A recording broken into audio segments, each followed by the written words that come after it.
Remember, there's some pretty important information here in the disclaimer. You might want to give the video a quick pause and read it. Oh, hey everybody, it's me, Sonic! Sonic the Hedgehog! Just here to remind you that if you haven't already, make sure to hit that like button. And for even more amazing customs, don't forget to subscribe to Wake Angel 2001, because between you and me, they're way past cool.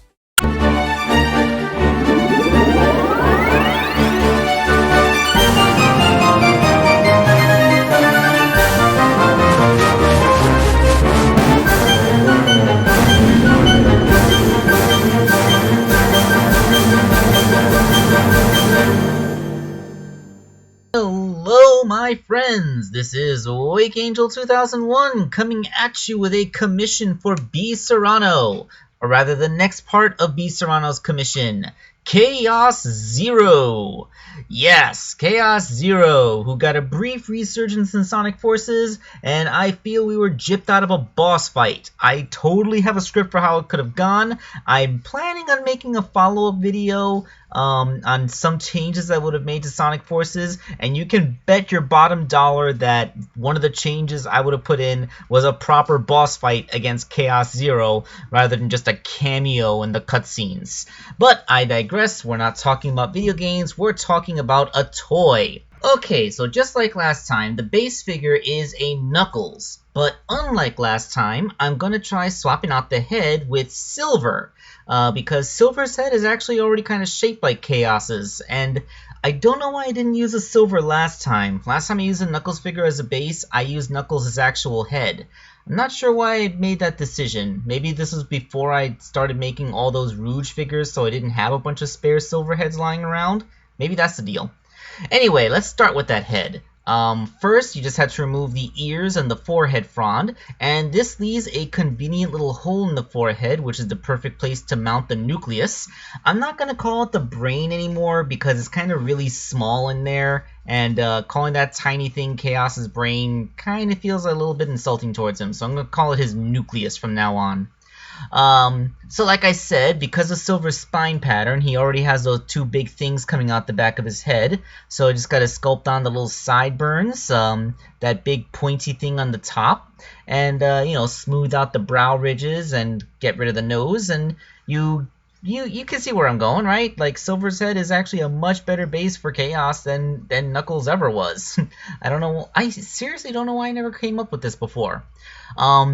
Here's the thing. Here's a test bubble. Now, you all know that I'm not able to just make an entire Chaos figure out of translucent material, but because the whole nucleus being visible through the water is kind of the iconic part of his design, I try to replicate that by making a hole in the forehead and then putting some hot glue in there, and then you can see the nucleus through the hot glue.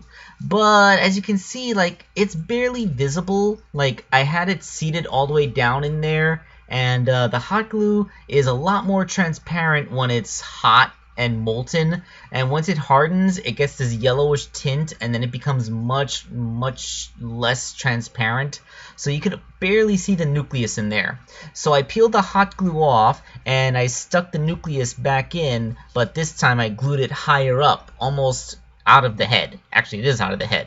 And then I recast the hot glue on there again, and this time, since there's a much thinner layer separating the nucleus from the surface, it's a lot more visible. The only thing I don't like now is the slight yellowish tint that the hot glue has. I'm wondering, are there hot glues that come in different colors? Are there hot glues with a bluish tint to them? Or is this just the nature of hot glue and nobody ever really thought to come up with the idea of colored hot glue because people don't normally use it for this?